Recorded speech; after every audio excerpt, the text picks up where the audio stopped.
Yo halo guys, apa kabar hari ini? Semoga selalu menegangkan dan mengasihkan ya. Kalaupun ada masalah, nikmati sajalah. Oke? Film kita kali ini berjudul Shang-Chi and the Legend of the Ten Rings yang rilis tahun 2021.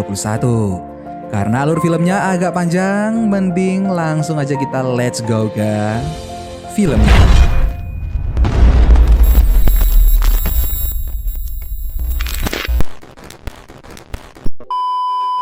Film pun dimulai di mana menceritakan tentang legenda 10 cincin yang telah diceritakan selama ribuan tahun. Generasi dan cerita terus berubah. Tapi di pusatnya selalu ada satu orang dan ia adalah Su Wenwu. Rumor beredar jika ia menemukan cincin-cincin tersebut di kawah atau mencurinya dari kuburan. Ke-10 cincin yang selalu Wenwu gunakan di lengannya memberikan kekuatan dewa dan membuatnya hidup abadi hingga tak seorang pun yang mampu melawannya. Terlebih, ia memiliki pasukan 10 cincin yang terus menyebar ke seluruh penjuru dunia di setiap abadnya. Di tahun 1996, di mana dunia sudah modern, Wenwu masih mengejar uang dan kekuasaan. Bahkan kini keinginannya lebih daripada itu. Kini ia begitu terobsesi ke sebuah desa misterius yang bernama Ta Lo. Scene kemudian berpindah di mana Wenwu yang berada di helikopter tak jauh dari rumahnya. Ia membaca legenda Ta Lo, sebuah desa tersembunyi dengan makhluk mitos dan sihir kuno di mana di tempat itulah orang berlatih seni bela diri langsung dari para dewa. Singkat cerita, ia pun pergi ke desa Ta Lo bersama pasukannya melalui hutan bambu. Anak buah Wenwu menyadari jika pepohonan di hutan tersebut bergerak. Dan di saat mereka menengok ke belakang, ternyata pepohonan telah menutup akses dan seolah-olah mengejar mereka. Mobil pun terpaksa melaju kencang hingga akhirnya jatuh ke jurang yang tepat berada di hadapan mereka. Beruntung Wenwu selamat karena keluar dari mobil tepat pada waktunya. Wenwu yang penasaran mulai memasuki hutan bambu hingga akhirnya bertemu dengan seorang wanita bertopeng. Ia adalah Yingli. Wenwu menanyakan pasukan Ta Lo kepada Yingli, tapi ia tidak menjawabnya lalu memintanya untuk segera meninggalkan desa tersebut. Hal itu pun membuat Wenwu tertantang hingga ia mengeluarkan jurus-jurus andalannya melawan Yingli. Anehnya, Yingli selalu mampu menangkis setiap serangan Wenwu dengan sangat mudah.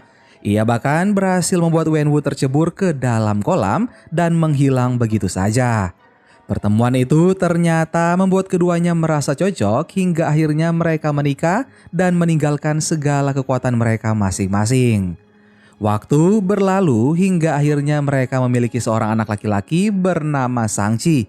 Yingli membesarkan anak-anaknya dengan lembut hingga satu waktu ia menceritakan Shang-Chi tentang legenda 10 cincin milik ayahnya. Shang-Chi akhirnya penasaran bagaimana cara ibunya bisa mengalahkan ayahnya, padahal ayahnya begitu hebat dan sangat kuat dengan cincin-cincin miliknya. Ibunya lalu menjawab jika dirinya bisa melakukan hal-hal menakjubkan dari keajaiban pelindung agung yang berada di desanya. Karena jika kita memiliki hati naga di desa mereka, maka mereka bisa melakukan apapun. Ibunya lalu memberinya sebuah kalung liontin yang bisa membawanya pulang dimanapun dan kapanpun. Ibunya mengatakan jika saat ini ia tidak memiliki kekuatan apapun karena ia sudah meninggalkan kekuatannya di desa Ta Lo bersama naga yang berada di tempat tersebut. Tahun demi tahun pun berlalu dan kini Shang-Chi sudah tumbuh dewasa, kemudian mengubah namanya menjadi Xiaon dan tinggal di San Francisco. Pagi itu ia terbangun lalu memandangi kartu pos yang berisi alamat adiknya Su Xialing. Xiaon bekerja sebagai parkir valet bersama Katie, teman akrabnya. Pagi itu mereka kedatangan tamu menggunakan mobil sport Karen. Katie lalu mencoba mobil tersebut dengan ugal-ugalan. Selanjutnya Xiaon dan Katie menikmati makan malam bersama teman mereka, So dan suaminya di sebuah restoran. Xiaon dan Katie menceritakan bagaimana awalnya mereka bertemu. So yang dulu sama seperti Katie kini sudah menjadi pengacara. Ia menyarankan Katie dan Xiaon berubah agar memiliki kehidupan yang lebih baik. Setelah selesai makan, mereka pun berpisah. Katie dan Xiaon tidak setuju dengan pendapat So hingga akhirnya malam itu mereka berkaraoke hingga kelelahan dan tertidur. Pada keesokan harinya, seperti biasa, Xiaon menjemput Katie ke rumahnya. Ia mengobrol dengan ibu dan keluarga Katie sembari menunggu Katie bersiap-siap. Keluarga Katie menginginkan anaknya mencari pekerjaan lain. Mendengar hal itu, Katie menjadi terganggu lalu mengajak Xiaon bergegas karena takut ketinggalan bus. Singkat cerita, mereka pun naik bus dan mengobrol seperti biasanya. Tapi tiba-tiba seseorang mendatangi Xiaon dan meminta Xiaon untuk menyerahkan liontin yang dipakainya. Awalnya Xiaon berlagak lugu tanpa perlawanan. Namun ketika Katie ditampar oleh pasukan tersebut, Xiaon tersulut emosi dan pertarungan menegangkan pun dimulai. Seluruh penumpang bus begitu ketakutan menyaksikan pertarungan tersebut. Tapi salah satu dari mereka memberanikan diri merekam dan menayangkan secara langsung pertarungan itu. Satu demi satu pasukan tersebut berhasil Xiaon robohkan. Hingga membuat Katie terheran-heran melihat Xiaon yang ia kenal selama 10 tahun ke belakang menjadi hebat seperti saat ini. Pemimpin pasukan itu akhirnya turun tangan melihat anak buahnya jatuh tak berdaya. Ia adalah si tangan pisau yang dapat melibas apapun dengan cepat dan sangat kuat. Si tangan pisau membuat rem bus terputus hingga akhirnya bus menjadi tak terkendali dan membuat supir bus jatuh pingsan karena menabrak sesuatu. Pertarungan Xiaon pun nampaknya tidak terpengaruh oleh kondisi bus. Tapi Xiaon mementingkan keselamatan para penumpang sehingga ia menyetir sambil tetap menahan setiap serangan si tangan pisau. Untungnya Katie dengan cekatan menggantikan posisi Xiaon. Hingga akhirnya mereka kembali bertarung dan membuat bus hampir terbelah dua. Xiaon dengan lincah menghindari serangan si tangan pisau sambil memberikan perintah kepada Katie untuk segera berbelok saat ia memberikan sinyal. Kini Xiaon tidak hanya melawan si tangan pisau, tapi dengan semua anak buahnya. Untungnya Xiaon berhasil mengalahkan mereka semua dan menyelamatkan seluruh penumpang karena bantuan Katie yang begitu mahir mengendarai bus. Tapi sayangnya insiden tersebut membuat Xiaon kehilangan liontinnya. Xiaon lalu bergegas kembali ke apartemennya untuk segera pergi ke Macau menemui adiknya. Sementara Katie memaksa Xiaon perlu menjelaskan apa yang sebenarnya terjadi. Secara singkat, Xiaon menjelaskan jika orang-orang tadi adalah anak buah ayahnya yang menginginkan liontin miliknya dan juga adiknya. Dan karena liontin miliknya sudah berada di tangan ayahnya, maka tak lama lagi pasukan tadi pasti akan mengejar adiknya. Oleh karena itu, Xiaon bergegas untuk menemui adiknya. Singkat cerita, akhirnya Katie dan Xiaon pergi ke Macau bersama. Xiaon menceritakan tentang masa kecil mereka bersama ayahnya setelah ibu mereka meninggal. Xiaon dipaksa berlatih bela diri selama bertahun-tahun dan berlatih menguasai beberapa bahasa sekaligus. Sementara adiknya tidak diizinkan ayahnya untuk berlatih seperti dirinya. Hari demi hari ia lalui dengan penuh penderitaan demi memenuhi hasrat ayahnya. Diam-diam Xialing pun berlatih tanpa sepengetahuan ayahnya.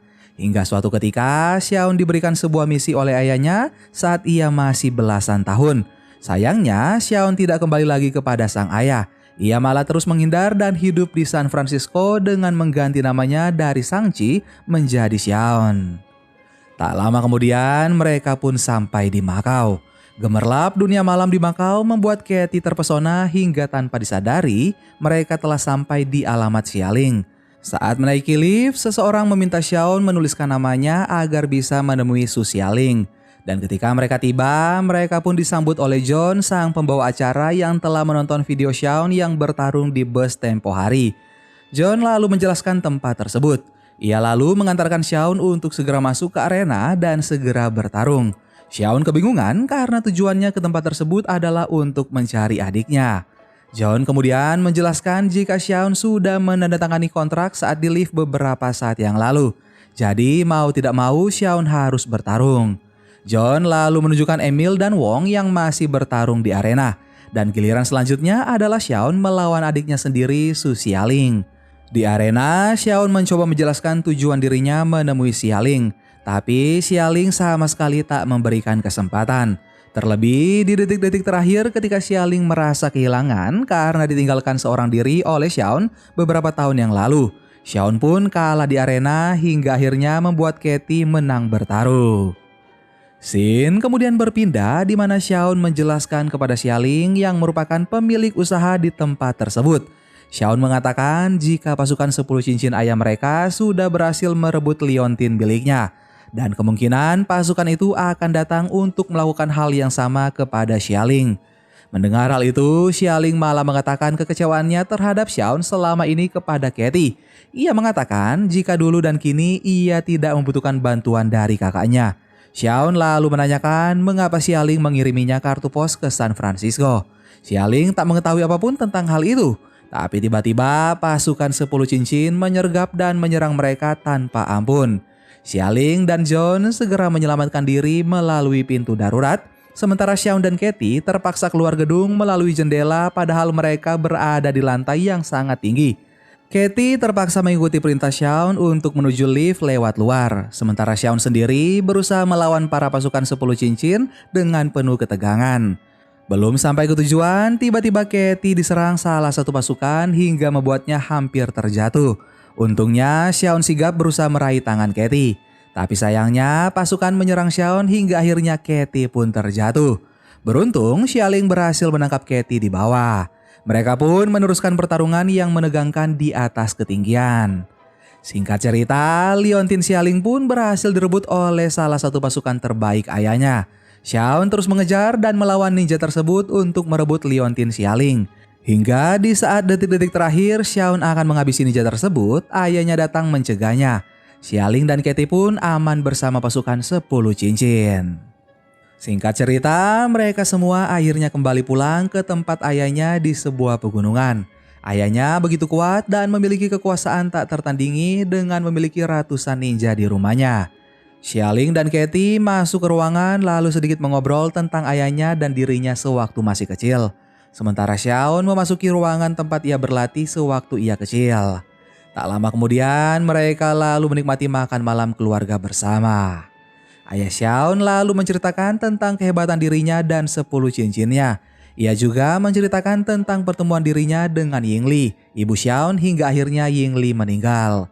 Dirinya merasa tersesat selama bertahun-tahun karena kepergian istrinya dan anak-anaknya juga kabur meninggalkan dirinya. Dan di saat itulah dirinya kembali mempelajari desa Talo. Kini ia menyadari jika ternyata ada sebuah gerbang jauh di pegunungan desa Talo dan menurutnya ibu mereka telah menunggu kedatangan mereka di sana. Anak-anak Wenwu dan juga Katie merasa bingung dengan apa yang ayahnya bicarakan. Wenwu kemudian menceritakan jika saat ia menganalisa desa tersebut, tiba-tiba ia mendengar suara istrinya yang sangat membutuhkan bantuannya. Ia juga mengatakan jika sebelumnya ia dan istrinya ingin tinggal di desa Talo. Tapi sayangnya para tetua di sana tidak mengizinkan Wenwu untuk tinggal karena dianggap tidak layak. Oleh sebab itu, Wenwu menganggap Yingli masih hidup di desa Talo dan dikunci di belakang gerbang untuk menghukum perbuatannya. Anak-anak Wenwu dan juga Katie begitu sulit memahami ucapan ayah mereka hingga akhirnya Wenwu menunjukkan sesuatu yang ajaib menggunakan kedua liontin anaknya yang merupakan petunjuk terakhir yang diberikan ibu mereka. Setelah kedua liontin ditempelkan di ukiran mata naga, seketika itu air muncul dan bergerak dengan lembut ke arah mereka. Setelah itu, air menghantam lantai lalu menunjukkan jalur ke desa Talo melalui labirin-labirin yang hanya bisa dibuka setahun sekali di Qingmingjie. Dan untuk menuju ke desa tersebut, kita harus mengetahui rute dan waktu yang tepat. Kini ayahnya sudah mengetahui keduanya. Ia berencana untuk segera pergi ke desa itu untuk membebaskan istrinya dengan bantuan kedua anaknya. Tapi sayangnya kedua anaknya tidak setuju karena ayahnya berniat membakar desa jika tidak diizinkan masuk ke desa Talo. Hal itu membuat ayah mereka marah lalu mengurung mereka ke penjara bawah tanah. Saat berada di penjara, mereka bertiga menceritakan tentang desa Talo yang Xiaon anggap hanya sebuah dongeng. Tapi kemudian ia berpikir jika mereka harus lebih dulu tiba ke Talo sebelum ayah mereka. Karena jika tidak, ayah mereka akan membumi hanguskan desa ibu mereka. Beberapa saat kemudian, mereka mendengar suara bising yang ternyata berasal dari sebuah kamar lainnya. Rupanya di sana juga ada seseorang yang dipenjara seperti mereka dan ia adalah Trevor, seorang aktor yang ditangkap oleh ayahnya. Sementara Trevor, Xiaon dan Katie asik mengobrol, Xialing pergi menelusuri penjara bawah tanah untuk mencari jalan keluar. Tak lama kemudian, Morris keluar menghampiri Trevor. Morris adalah hewan seperti anjing tanpa kepala dan memiliki sayap. Katie dan Xiaon begitu ketakutan melihat hewan tersebut. Tapi Trevor mengatakan jika Morris mengenal Xiaon karena ia pernah tinggal bersama Yingli, ibu Xiaon di desa Talo.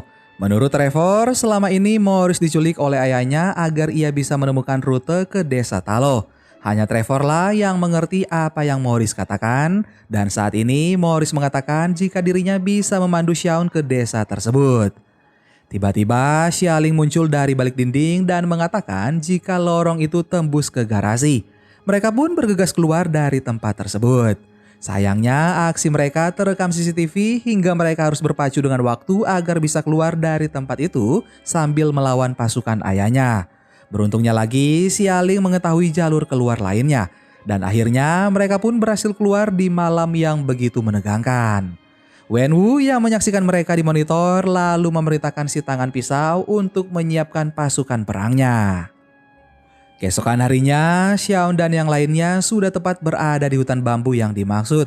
Tapi saat itu jalan belum sempat terbuka sehingga mereka sedikit mengobrol tentang Trevor. Tak lama kemudian, Morris mengatakan jika mereka harus segera masuk karena jalan labirin sudah mulai terbuka. Awalnya mereka begitu terpesona melihat hutan bambu di sekeliling mereka. Lalu Morris mengatakan jika mereka harus mempercepat laju mobil mereka karena pepohonan tersebut terus bergerak dan hampir memakan mereka semua.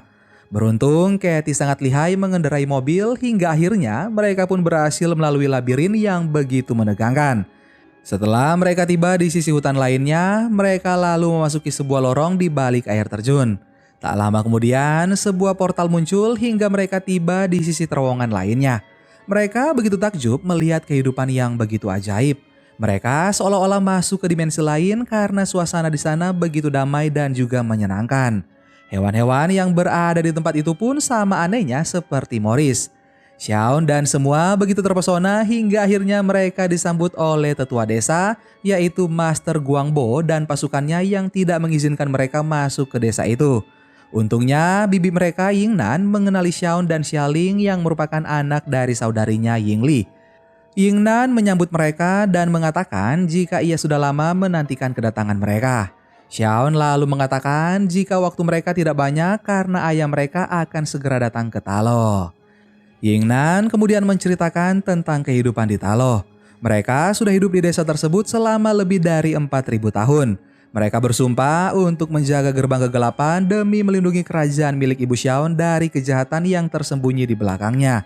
Shaun kemudian mengatakan jika tujuan ayahnya datang ke Talo adalah untuk membuka gerbang kegelapan tersebut. Karena menurutnya ibu mereka dikurung di balik gerbang tersebut. Yingnan lalu menceritakan lebih dalam tentang rakyat di desa Talo yang hidup dengan damai dan sejahtera sampai munculnya serangan dari penghuni kegelapan bersama pasukannya. Ia melahap setiap jiwa yang ada di hadapan mereka agar mereka semakin kuat. Dan jika itu terjadi lagi, maka setelah melenyapkan desa Talo, mereka akan datang juga ke semesta Shaun untuk melakukan hal yang sama. Dulu, para pemimpin Talo mempersiapkan prajurit terkuatnya untuk menghentikan mereka mencapai portal ke dunia Shaun. Sayangnya, nenek moyang mereka bukan tandingan penguasa kegelapan hingga akhirnya pelindung agung bergabung untuk menghentikan penguasa kegelapan dan menguncinya di belakang gerbang kegelapan. Dan setelah kejadian itu terjadi, rakyat di desa Talo selalu berusaha menyiapkan diri untuk melindungi gerbang tersebut.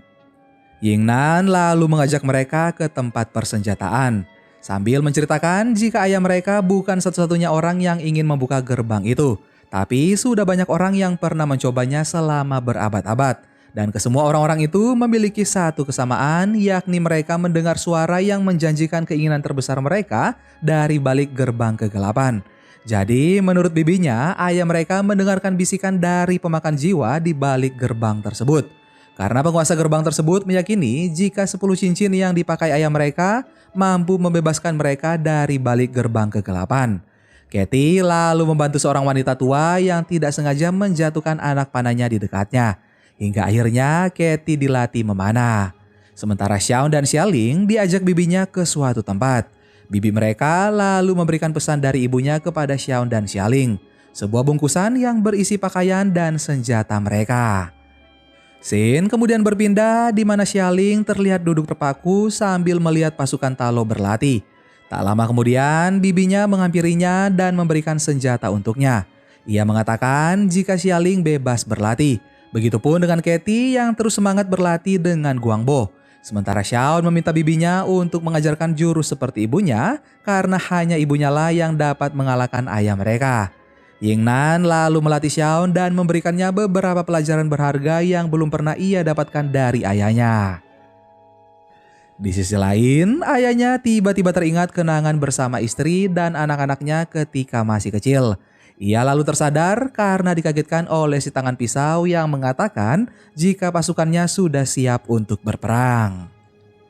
Hari pun mulai menjadi gelap. Xiaon termenung mengingat kenangan terakhir bersama ibunya. Saat itu ayahnya yang baru pulang entah dari mana merasa terpukul melihat istrinya sudah tergeletak tak bernyawa. Malam-malam selanjutnya menjadi begitu menyakitkan bagi mereka semua karena tidak ada kehangatan seperti saat ibunya masih hidup. Ayah mereka menyesali karena dirinya melepaskan cincinnya sehingga istrinya menjadi korban atas perbuatannya. Sangci kecil lalu dibawa ayahnya untuk menghabisi orang-orang yang telah membunuh ibu mereka. Sayangnya bosnya tidak ditemukan. Hal itu pun membuat Sangci dilatih selama bertahun-tahun agar bisa membalaskan dendam terakhir mereka. Di saat usia Sangci yang masih remaja, ayahnya memberikan misi tersebut dan menantikan kepulangan Xiaon yang ternyata tak pernah kembali. Katie lalu menghampiri Xiaon yang sedang bersedih dan mencoba untuk menghiburnya. Xiaon lalu mengungkapkan kekecewaannya dan mengatakan jika ibunya meninggal karena ulah ayahnya. Jadi hutang darah harus dibayar dengan darah. Xiaon bertekad untuk membunuh ayahnya sendiri. Katie yang kebingungan pun hanya bisa berdiam diri tanpa mengeluarkan sepatah kata pun. Keesokan harinya, semua rakyat Talo bersiap menghadapi Wenwu dan pasukannya. Tak lama kemudian, ayah mereka bersama pasukannya datang lalu mengatakan jika Xiaon dan Xialing berada di pihak yang salah karena rakyat Talo telah menahan ibu mereka di balik gerbang. Yingnan lalu mengatakan jika suara-suara yang Wenwu dengar bukanlah suara Yingli, melainkan suara pemakan jiwa yang akan menghancurkan mereka semua. Wenwu tentu saja tidak mempercayai perkataan adik istrinya tersebut. Ia lalu memaksa masuk dan peperangan pun tak dapat dihindari. Semua sibuk berperang tanpa terkecuali. Sementara itu, Wenwu terus berjalan menuju gerbang kegelapan. Sebelum sampai di tujuannya, ia berdoa terlebih dahulu sebagai penghormatan kepada mendiang istrinya. Xiaon lalu datang untuk mencegah dan percekcokan pun terjadi. Ayah dan anak pun terpaksa berjibaku mengedepankan ego mereka masing-masing.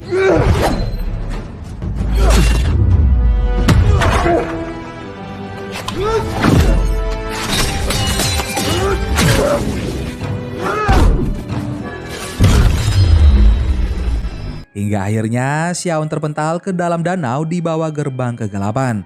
Setelah Xiaon lenyap dari pandangannya, Wenwu bergegas menuju suara yang ia anggap suara istrinya. Ia berusaha sekuat tenaga membuka gerbang kegelapan hingga satu persatu makhluk kegelapan pun keluar menuju desa dan mencari jiwa-jiwa untuk tuan mereka agar menjadi lebih kuat. Awalnya si tangan pisau tidak mau bekerja sama dengan penduduk Talo hingga ia mengalami sendiri sulitnya membunuh makhluk tersebut. Si tangan pisau pun memerintahkan anak buahnya untuk bekerja sama dengan para penduduk Talo agar tidak terbunuh makhluk kegelapan. Semua pasukan Talo bahkan Katie pun berusaha membantu menyelamatkan diri mereka dari serangan makhluk-makhluk kegelapan yang semakin lama semakin bertambah banyak. Di sisi lain, Xiaon masih pingsan dan tenggelam hingga hampir ke dasar danau. Alam bawah sadarnya lalu teringat kepada ucapan ibunya yang mengatakan jika penduduk desa sangat membutuhkan dirinya. Seketika itu, ia pun tersadar dan melihat sosok naga yang sering diceritakan ibunya. Ia dan sang naga keluar dari danau dan berusaha melahap makhluk-makhluk kegelapan tersebut. Namun karena kalah jumlah, mereka pun terpaksa bertempur dengan susah payah. Yingnan kemudian memerintahkan Xiaon untuk segera menghentikan perbuatan ayahnya.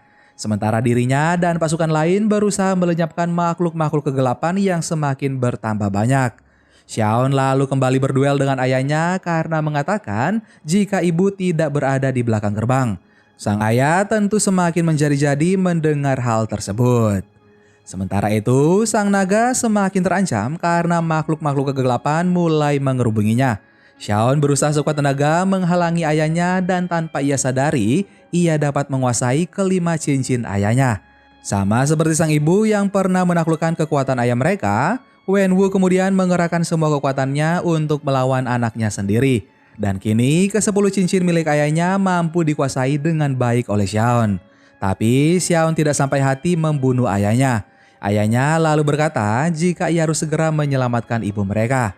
Hingga akhirnya sang penguasa kegelapan pun muncul dari belakang gerbang dan hampir membunuh mereka berdua. Untungnya sang ayah dengan sigap mengambil ke-10 cincin untuk menyelamatkan Xiaon hingga akhirnya ia tak berkutik tertangkap penguasa kegelapan. Ia lalu memberikan ke-10 cincinnya kepada Xiaon sebelum ia meninggal. Xiaon pun lalu berusaha melawan penguasa kegelapan, begitupun dengan Xialing dengan naganya. Mereka bersama-sama mencegah makhluk tersebut menyerang desa mereka. Pertarungan menakjubkan sang penguasa kegelapan dengan sang naga begitu menegangkan. Jika saja sang penguasa kegelapan tidak mendapatkan jiwa dari anak buahnya, ia pasti tidak akan sekuat saat ini. Bahkan kini sang penguasa kegelapan menginginkan nyawa naga yang paling berharga. Di detik-detik yang paling menegangkan, Xiaon tidak bisa memilih antara menyelamatkan nyawa adiknya atau menyelamatkan sang naga yang sama-sama terancam. Kini Xiaon tidak mau meninggalkan Xialing seperti dulu. Beruntung, Katie berhasil memanah sang penguasa kegelapan tepat di lehernya sesuai arahan Guangbo yang rela kehilangan nyawanya saat melakukan aksi serupa. Sang naga akhirnya kembali hidup lalu melakukan penyerangan kepada sang penguasa kegelapan. Xiaon dan Xialing pun bekerja sama agar tujuan mereka tercapai demi melenyapkan penguasa kegelapan selama-lamanya. Xiaon dengan ke-10 cincinnya lalu melakukan serangan demi serangan hingga akhirnya sang penguasa kegelapan pun hancur berkeping-keping. Xialing, Xiaon dan sang naga akhirnya kembali ke desa dan melihat begitu banyak penduduk desa yang kehilangan nyawa mereka. Malam harinya, semua warga desa yang selamat memberikan penghormatan terakhirnya kepada jiwa-jiwa yang sudah tiada. Scene kemudian berpindah di mana Xiaon dan Katie yang kembali ke San Francisco dan menceritakan semua yang mereka alami kepada teman mereka So dan suaminya. So merasa Katie dan Xiaon sedang mengejek dirinya dengan menceritakan dongeng yang tak masuk akal baginya dan suaminya. Hingga tiba-tiba sebuah portal muncul di belakang So. Lalu Wong mengajak Xiaon dan Katie pergi melewati portal tersebut dan tak lama kemudian portal itu pun kembali menghilang. Wong mengajak Xiaon dan Katie ke tempatnya dan menceritakan tentang keanehan ke-10 cincin yang dimiliki ayahnya. Karena menurut Wong, materi pembentuk cincin-cincin itu tidak cocok dengan artefak manapun. Wong lalu memperlihatkan jika cincin-cincin tersebut memiliki suara yang seolah-olah mengirimkan pesan ke suatu tempat yang antah berantah. Wong mengingatkan jika perjalanan Xiaon dan Katie masih panjang dan tidak akan pernah sama dengan kehidupan sebelumnya. Dan mereka pun tidak bisa kembali ke keadaan sebelumnya. Alih-alih pulang dan beristirahat, Katie dan Xiaon malah mengajak Wong untuk berkaraoke. Dan film Shang-Chi and the Legend of the Ten Rings pun selesai. Gimana guys film kita kali ini? Silahkan kalian komen di bawah ya. Terima kasih banyak buat kalian yang sudah nonton video ini sampai akhir.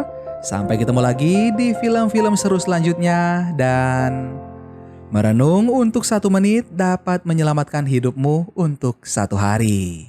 Dadah.